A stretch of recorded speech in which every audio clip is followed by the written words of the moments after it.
Tudo bem, gente? Resolvi fazer esse vídeo baseado nas palavras deste homem de Deus aqui. Ó. Vamos lá. O problema do pré-tribulacionista é assim. Ele crê em duas vindas.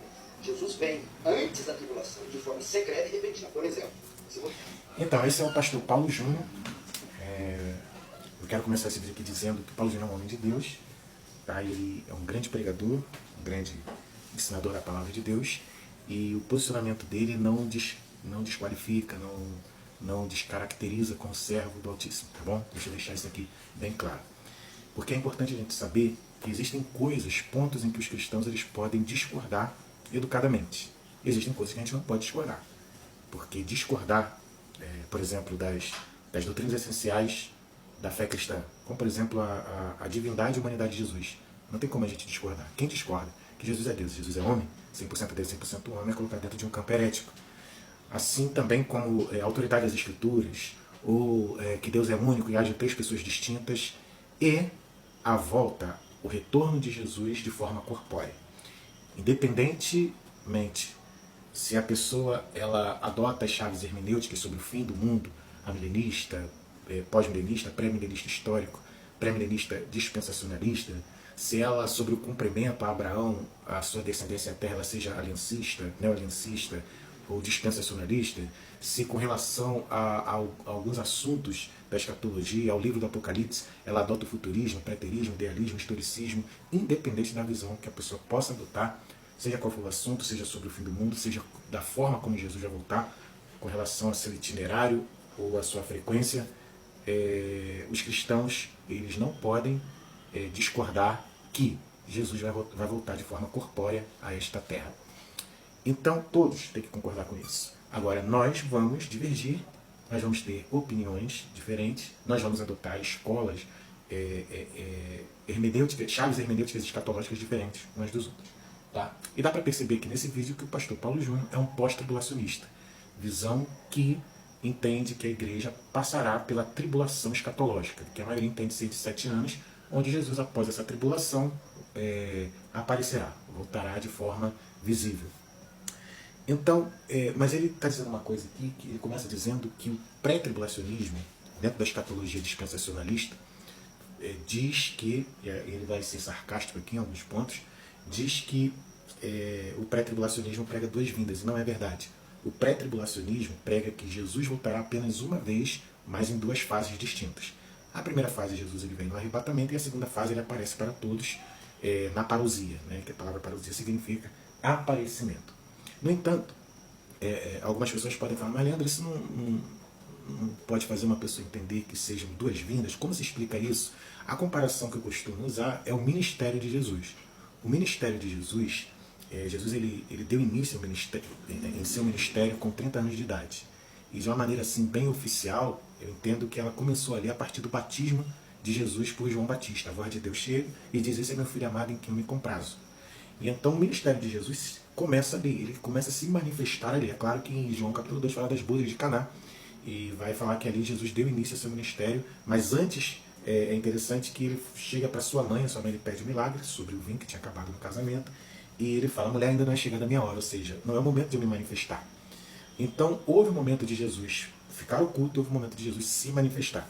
Então eu entendo que o arrebatamento ele segue essa linha. Essa primeira fase da vinda de Jesus parece ter um sentido mais oculto, onde Jesus ele vem particularmente para a sua igreja e tira da terra, e um dos motivos é exatamente livrar da tribulação. Tá? E na segunda fase ele vem com a mesma igreja, aparece para todos, e todo olho verá, toda língua confessará, tá? E aparece para todos ali, derrota o anticristo e instaura o reino milenar, esse reino de Cristo literal de 1000 anos, já se entende o dispensacionalismo. Então deixa eu botar aqui, colocar mais um pouco aqui, vamos lá. você for no banheiro de Jesus voltar, quem for de Deus aqui vai, quem não for. Aí vem a grande tribulação e Jesus volta de novo no final dela.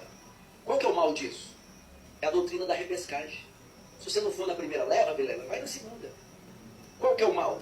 Muito crente que você conversa, que crê na escatologia dispensacionalista, que está vivendo meia boca, se Jesus voltar, não, mas aí eu morro por Cristo na tribulação e vou na segunda leva.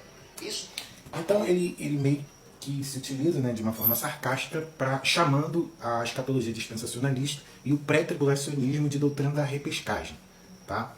E aqui, é claro, vai surgir um outro tipo de pergunta, se haverá salvação durante a tribulação, a grande tribulação. Eu entendo que sim, porque na tribulação vai haver pregação, né, como dos 144 mil escolhidos, como das duas testemunhas, e no livro do Apocalipse, nos textos que falam da tribulação, há ali pontos onde se diz que mártires estão chegando no céu, e se tem mártires chegando no céu, é porque tem gente aqui morrendo pela palavra. E se alguém está morrendo pela palavra, está sendo testemunha. Está sendo testemunha para quê? Diante das nações, com certeza para salvar pessoas. O que eu não entendo é qual seria o problema do Paulo Júnior de Deus dar segunda chance para as pessoas. Tá?